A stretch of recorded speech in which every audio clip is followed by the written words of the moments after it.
Hey everybody, welcome to News by Muse. We are back. It's a new week, and we're talking to the director of Eternal Spring, Jason Loftus.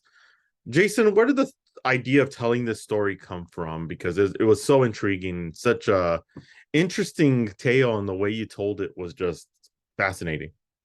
Thanks. Yeah. No, I was making a kung fu video game a few years ago, actually, and we were looking to have this sort of visual novel component with sort of static panels, and learned about this artist, this illustrator who was living in New York at the time, originally from China, and he'd drawn for the leading kung fu novelist Jin Yong, but he'd also worked with Justice League of America and Star Wars and such. So I just thought it's awesome. He's got great artistic talent and also the cultural background. We invited him up to our studio in Toronto and we were collaborating together. And I learned that Daxiong comes from the same city, the same hometown as my wife and producing partner, Masha Loftus. Now, Daxiong is part of the Falun Gong community, and that relates to this crazy story, this TV hijacking, and this, the human rights consequences of it, and all of that. But my wife Masha, she was not part of that community, and she was the daughter of a mid-level government official in China. So a very different experience. And hearing from Daxiong what people had been enduring, sort of under her nose in her own city, I think really hit home for her. For me, I had an interest in Falun Gong. I'd come across it in the late '90s when I was still in high school through an interest I had in Eastern philosophy and meditation. And so I had taken up the practice and I met these people. And then a year later, the Chinese government says these people are evil and dangerous and we need to get rid of this thing. And I'm just taking what I'm hearing from the state media and looking at the people and my own interactions with the community and with the practice. And I just couldn't reconcile these things. So for me, that planted this kind of seed of concern of the human rights situation and more of an interest in the political situation in China and what was going on, what brought all this about. So when Daxiong came into our studio and this story just sort of fell into our laps, I think both Masha and I had our motivations for wanting to tell this story. And I think at the same time as well, it was like it was just an interesting artistic opportunity because I've seen documentary use animation before, and I've seen this kind of like there were films. I mean, Flea was a big hit last year, but I didn't see it until I had already completed my work on this one because that one's more recent. But there's others in the past like Waltz with Bashir that I really loved. Even Tower that used a rotoscoping method. I felt that was interesting, and because I play both in docs and animation, I had this kind of inclination. But what I had seen always when animation was used was it was this kind of decision by the invisible hand of the director. You don't see who's creating the art, you don't see what goes into it. It's just kind of there. And so for me, this was a unique opportunity because you've got an artist who's creating this work who himself is has his own personal story closely intertwined with the events in the story. And he's got these kind of mixed feelings. He's got this longing and nostalgia for his home. He's got the pain of torture that he's endured, the trauma, and also this like wondering whether this event, obviously he's very sympathetic of the effort to counter the state narrative that was going on, but was it a really great idea to hijack the television? He felt the human cost, the hammer that came down was so heavy that maybe this wasn't the best idea. So he's got these like open questions, and he's going to explore these questions through his artwork as he meets other survivors and as he, meets the lone surviving TV hijacker, who we're very fortunate was able to come out of China and we're able to put this story together. And through all of that, he's kind of like processing it the best way that he does, which is through his pen, through his artwork. And so then this gave us a unique opportunity of not only having animation, but having a live action component and seeing the artist creating what we're seeing on screen. And we're seeing how he processes all of this and how the artistic process for him can help him to gain some kind of new understanding about this event that's impacted his life and hopefully some type of catharsis. And for me, that speaks to the power that art has. And that was something beautiful. And that was what I was really excited about with this film of putting on screen. Yeah, and that's the one thing that, like, when I read when I start the film and I'm reading the title, I'm like, "You're kidding me! This really happened?" Like it just like it blows my mind because you think of communist China and how much of a strong hand they have in the country and the community that I'm Yeah. just how did they get away with it? Like how did they do it? And Yeah. it's just like so intrigued to find out and we'll talk about the art and the way the storytelling is in a bit. But I was just like the subject matter, I was just like fascinated because it's like how were they able to do that without getting caught?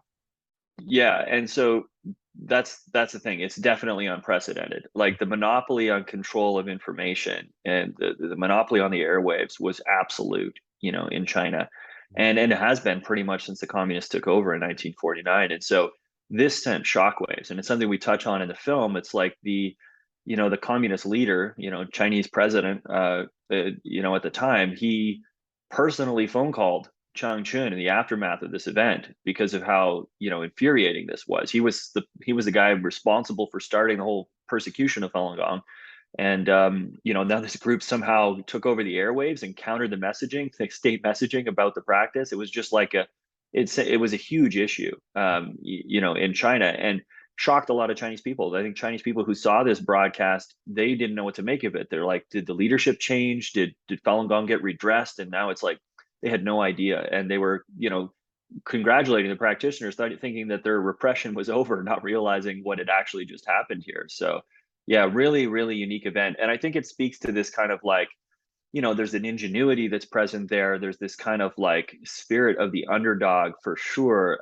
against all odds kind of thing. There's so many levels to it. I mean, it has all the elements of a heist story that you typically look for in terms of like, kind of an eclectic band of underdogs pulling something off. And then the plan, they have a plan, but everything doesn't go as planned. Everything falls apart, but they need to find some way to make it work. Like it had all of that just sort of written for itself, which was really intriguing. But of course, it also has this added layer, which is like, these are like real pressing present issues that are current still in terms of like religious persecution in China, freedom of speech in China, the transparency and all of that, these questions and concerns, which I think just really makes the film sort of the subject matter elevate in terms of its importance. It's got the drama, it's got all of that, but it also has something else that's got real world consequences to it as well. Exactly. And to get to that point now with how you're Mm. telling the story, not only with live animation, like live actors, but with the animation. And you do it in such a way where not only is it you get this painting almost of being in the room and seeing this painting, but also you Mm. do it in a style that's kind of comic strip type of Yep. style. And very much, and it plays into this whole situation so well because of what this takeover is, that it kind of fits that comic book style type of animation. One, what was the thought process behind that, and was it and working with him, and as you're showing the artwork and how he's describing everything, how was that jumble of what should be left in and what should be stylized into this more comic booky comic strip type of look? Yeah. So I think the the anime, like the pieces that are animated and brought to life through animation are really this reconstruction mostly of the story, and these are individuals who, without giving too much away, some people don't survive, other people are completely inaccessible to us now, so there's real life reasons why we had to recreate some of these things, but it just made so much sense to do it through Daxiong's pen. And I do think that, comics people often associate with things that are less serious or for kids, but graphic novels deal with some really heavy subjects from time to time, right? And so I think that this kind of like, it's a little bit of a darker tone, it's a little bit less, comic-y in the sense of like something that's a little bit, unserious. So it's got that more serious tone to it in terms of the art style, but it's also something that's very just authentic to Daxiong's own renditions, and it's trying to communicate Daxiong's feelings and such. So this is a conversation like very early on. David Cinema, our animation director, Yvonne Pinard, who's the producer who was overseeing the animation pipeline, we're talking about what we're trying to achieve with this film, and very quickly the idea crystallizes that this is all about creating an authentic foray into Daxiong's mind, into the artist's experience. And so that was like, okay, Daxiong is a great 2D artist. Draw these things, draw it how you feel it, what your sense of the city is. And he often talks about how in Chinese art, so much of what is done is not really about the fine details. It's actually about the feeling that's conveyed, the kind of vibe that you get. So we're trying to see that in his art. And then, the pieces that he draws are beautiful, but, for a film, these pieces are still static and they're two-dimensional, they're flat, right? So how do the whole question we had was, how do we take these and how do we bring them to life? How do we make people feel that they're immersed in a place, give them a sense of place, give them a feeling that they're inside of the artist's mind and his experiences? And so a lot of the decisions from a production standpoint were really built around this central question. And so what we would do is, he did the concept designs for the characters, for all the people in the city. He would do the location concepts and all this as well. And then what we would do is we'd have him storyboard a scene, right? So we have an idea of like basically the story we want to tell in this scene, and we would build it. So David would build it in our 3D software. We were using Maya, and it would just be sort of like gray boxes to begin with. Okay, like a building's going to go here, here's a street corner, this kind of thing. And what we would do is we would use cameras in the 3D software from different camera angles, and we would take images from different perspectives. And then we would print these out on just a blank sheet. And so what Daxiong would have in front of him is basically just lines that would be the constraints of a building and a cityscape from one specific camera angle. And we would do that from another angle as well. And so then he would draw all of the detail, like what this feeling, what this city feels like for him, the vibe of this kind of scene that we're drawing, authentic to Changchun from his renditions.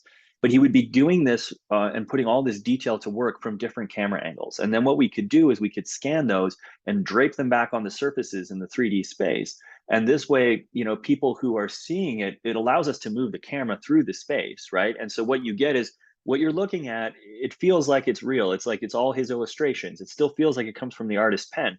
But because the camera can move through the space, you get the perspective of 3D and you get the parallaxing when you're looking around objects. And so this was this kind of combination of how can we bring people into his mind, into his experiences, and make it more immersive, but also still maintain that artistic like authenticity that is really coming from him. And I think we really try to showcase that in the opening, right? So you have this opening shot that comes overhead.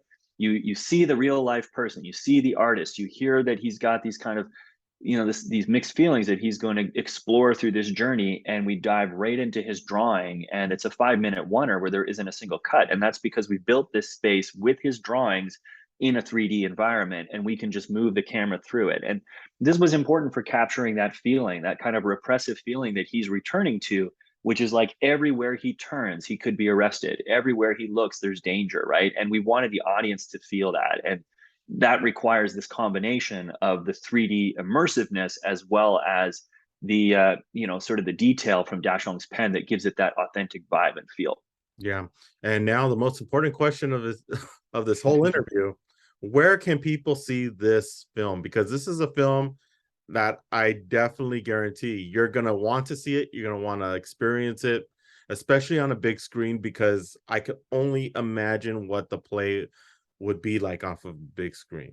Because Yeah, watch, for sure. Thank you for highlighting that, because yeah, we were making this thing. It took us like close to 6 years to chip away at it, but very early on in the process, we're working with Daxiong. We're putting this art on screen, and we're like, this is a theatrical film. Like we have to make this for theaters, and so it's in a scope format, cinema 4K. It's really made to be appreciated on the widescreen. We did Brett Killeran and our sound team did this like the whole soundscape, and we actually, we did. We wrote and cast northeastern Chinese actors in the community we found here specifically just to give that ambiance, because it's the documentary interviews that are driving the story forward. But when you're in a space, there's people around, there's people speaking, there's stuff going on in the streets. Like all of that was written and cast with proper northeastern Chinese dialect to just give you this kind of immersive feeling. So it's really something we hope people will appreciate on the big screen. We are on now, as of today, 75 screens or more with AMC Cinemas, opening this Friday, October 21st. So look us up on eternalspringfilm.com. You can find the one closest to you. We are also still running at Film Forum. We had an exclusive opening there this past week, and full houses on the Q&As we did on Friday and Saturday night there. And we've got our run extended at Film Forum. They've been amazing. So if you're in Manhattan, check us out there. And pretty much everywhere else, you can you can find us in an AMC cinema in all the major cities, and eternalspringfilm.com is the place to find the one closest to you. If any of your audience members are outside of the US, we're opening in theaters in 8 different countries, I think now, and film festivals all over the world as well. So look for us, find us, and hopefully you can find us on the big screen. yeah. And Jason, tell your team this was an amazing, your team did an amazing job on this film, to even the point where I'm like, this is a documentary, but you could see this like many documentaries transforming into a feature film, because this story could be played off in so many different ways in addition to the documentary. So I see a lot that could come out of this. But Jason, thank you so much. Great film. I cannot talk more highly a documentary this year because it's so different, so unique. So you guys did an amazing job. Thank you so much for stopping with us. Thanks, Michael. Really appreciate it. No problem. Thank you. And we'll see you next time here on News by Muse. You can find us on News by Muse Extended, as well as News by Muse on Roku and Amazon Fire TV. See you soon.